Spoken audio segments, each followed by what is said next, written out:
Assalamualaikum warahmatullahi wabarakatuh. Salam sejahtera untuk kita semua. Saudara-saudara sekalian, hari ini kita bersama-sama dengan Nadia Natasha, adalah seorang mahasiswa Fakultas Teknik Industri Untak. Nadia akan membacakan sebuah sinopsis dari sebuah subjudul buku saya yang terdiri dari 8 subjudul. Buku ini berjudul Serenade untuk Natasha Brahim Khaya. Terima kasih Dedi. Sebelum saya membacakan salah satu subjudul buku Dedi, ada satu pertanyaan. Siapa Natasha Brahim Khaya itu, Dedi? Oh iya, Natasha itu adalah seorang violinist. Apa itu? Pemain biola yang handal. Dia kelahiran di Belarus. Dia masuk di dalam dosen pengajar, dosen musik khususnya pada pemain biola itu. Baiklah Dedi, para pemirsa, sebelum saya membacakan salah satu subjudul buku karya Sutanto Supyadi berjudul Serenada buat Natasha Brahim Khaya.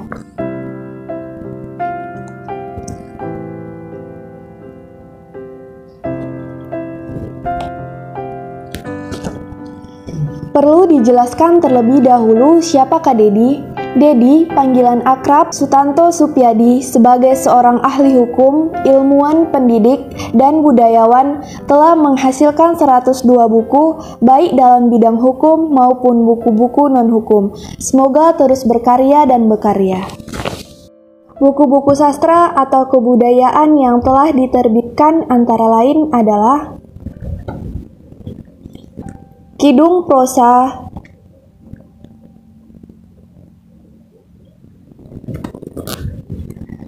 Tarian Kebudayaan,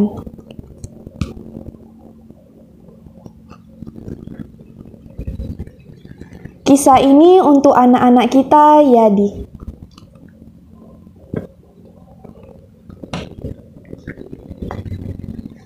Ibu kita, Raminten.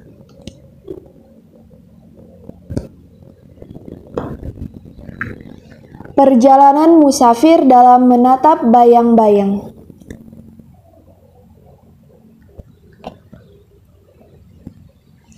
Dua belas sajak penyair Indonesia.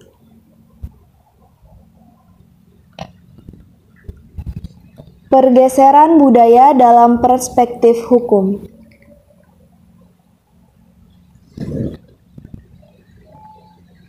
Involusi kebudayaan dalam perspektif hukum.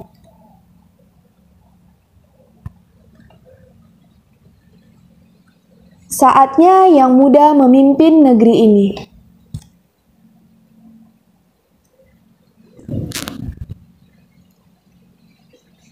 Bermain teater, mengusung kedaulatan.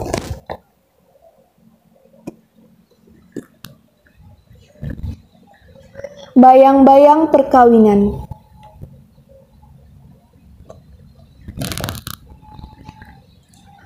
Anak muda meraih mimpi-mimpi Indonesia.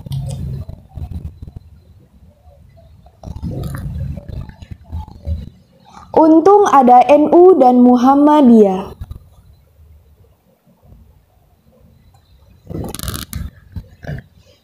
Menjadi Tionghoa yang merah putih.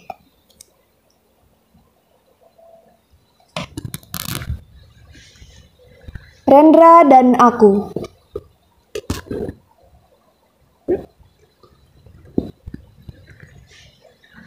Freeport repot. 2045 menuju berkah atau musibah.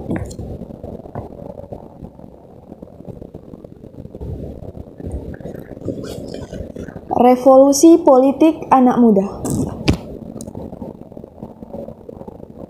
Kegiatan Dedi memang seabrek banyak sekali, dan yang paling utama adalah menulis dan menulis. Baiklah, saya akan membacakan sinopsis atau ringkasan buku Serenada buat Natasha Brachinkaya, karya Sutanto Supyadi.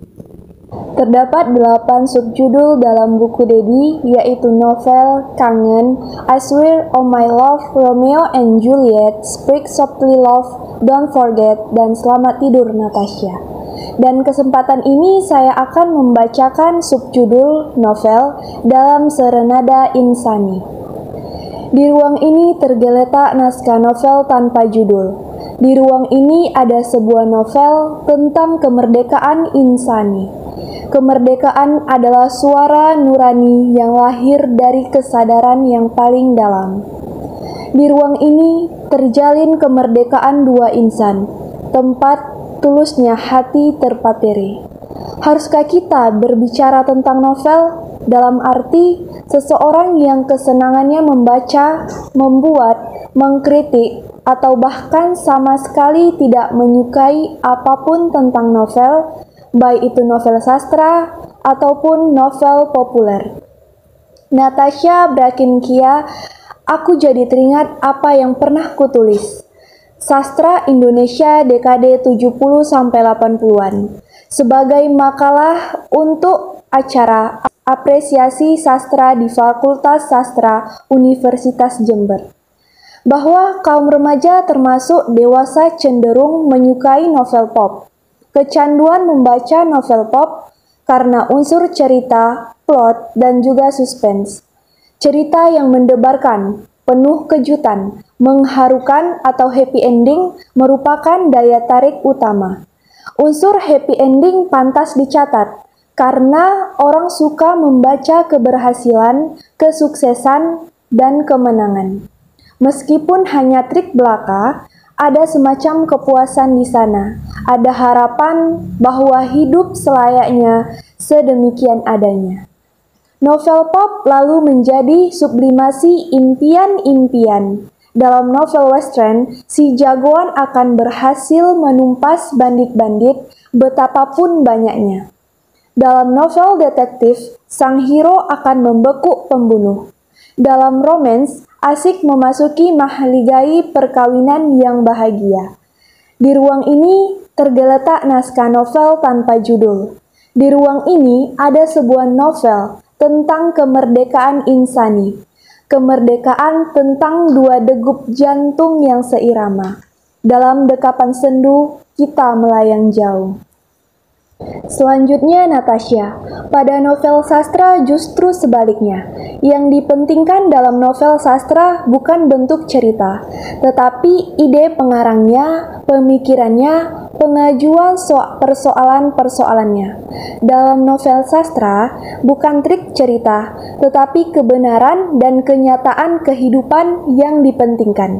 Mungkin tidak menarik, tetapi di sana ada kebenaran dan kenyataan. Pengarang mengajak pembaca untuk ikut memikirkan, memecahkan masalah kehidupan yang selalu kembali di setiap zaman. Novel sastra berbicara tentang kenyataan dan kebenaran, bagaimanapun pahitnya. Dan Natasha, di ruang ini tergeletak naskah novel tanpa judul. Di ruang ini ada novel tentang kemerdekaan insani. Kemerdekaan tentang dua degup jantung yang seirama. Dalam dekapan sendu, kau dan aku melayang jauh. Sekilas info bahwa cerita silat atau novel bersambung di Harian Kedaulatan Rakyat serial Api di Bukit Menoreh karya S.H. Mintarja sangat mungkin menjadi novel terpanjang sepanjang sejarah. Konon, novel tersebut ditayangkan di koran setiap hari sejak akhir tahun 1960-an hingga tahun 2000-an. Berbalas info, ternyata buku kuno India, Mahabharata, merupakan syair yang terpanjang, ditulis oleh Vyasa pada 400 tahun sebelum Masehi, hingga 150 tahun sebelum Masehi. Halamannya sebanyak 54.000, terdiri dari 110.000 bait syair atau 220.000 kalimat bersajak atau 8 kali lipat syair Odyssey dan Iliad ciptaan Homer. Dan di ruang ini tergeletak naskah novel tanpa judul. Di ruang ini ada novel tentang kemerdekaan insani. Kemerdekaan yang menerangi pandanganmu, Natasha. Sementara angin menepuk bahumu yang menyandang janji dalam bahasa terpuji. Nah, Natasha, di ruang ini terjalin kemerdekaan, tempat di mana tulusnya kasih terpateri. Sementara di ruang sana tergeletak naskah novel putusan kasasi Mahkamah Agung, panjang, lebar, tanpa tepi. Fantastis. Demikian, selamat membaca, semoga ada manfaatnya. Akhirnya, semoga buku ini bermanfaat bagi kita semua, khususnya untuk generasi muda. Subjudul novel itu ada di buku Serenada buat Natasha Braginkaya, karya Sutanto Supyadi. Terima kasih, Natasha.